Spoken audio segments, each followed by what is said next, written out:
राधे राधे महाराज जी। महाराज जी, आपकी कृपा से निरंतर नाम जप करने का प्रयास कर रहा हूँ। महाराज जी, मेरा प्रश्न है कि हम भगवान के अंश हैं और माया भी भगवान की है, तो ये माया बाधा क्यों बनती है जब भी हम भगवान के पथ पर चलने का प्रयत्न करते हैं तो?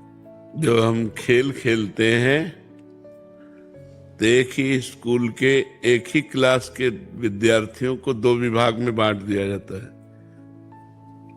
दो पक्ष बना दिए जाते हैं, फिर खेल होता है। एक पक्ष में खेल होता नहीं है। तो भगवान ने सृष्टि खेल को खेलने के लिए अपने को दो रूपों में विभाजित किया, एक आत्म स्वरूप और एक माया स्वरूप, परा और अपरा प्रकृति, परा और अपरा प्रकृति। और वही इस माया के खेल में स्वयं से स्वयं को प्रकट करते हैं, स्वयं से स्वयं का पालन करते हैं और स्वयं से स्वयं का विनाश का खेल खेलते हैं। दूसरा कोई नहीं है।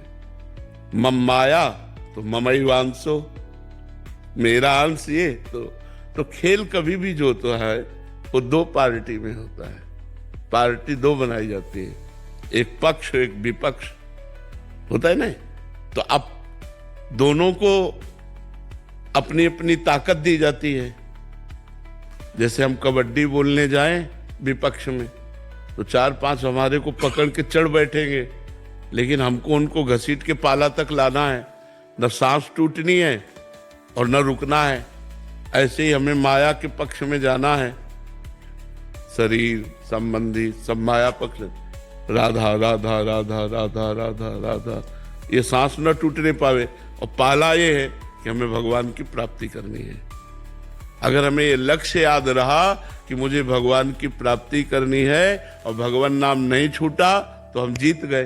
अगर सांस टूट गई, पाला तक नहीं आए, तो वो काम क्रोध लोभ मोह मद मत्सर ये माया के पक्ष के हैं। ये दबा करके जीव को फिर पुनरपि जननम पुनरपि मरणम पुनरपि जननी जठरे शयनम, एक कबड्डी का खेल जैसे होता है ना, ऐसे ही माया का खेल है। और एक ही स्वामी की हैं दोनों शक्तियां, एक पराशक्ति एक अपराशक्ति।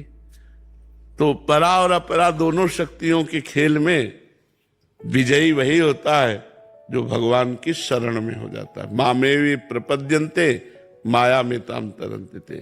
तो हम भगवान की शरण में होकर भगवान का नाम जप करें, जिससे भगवान की माया शक्ति पर हम विजय प्राप्त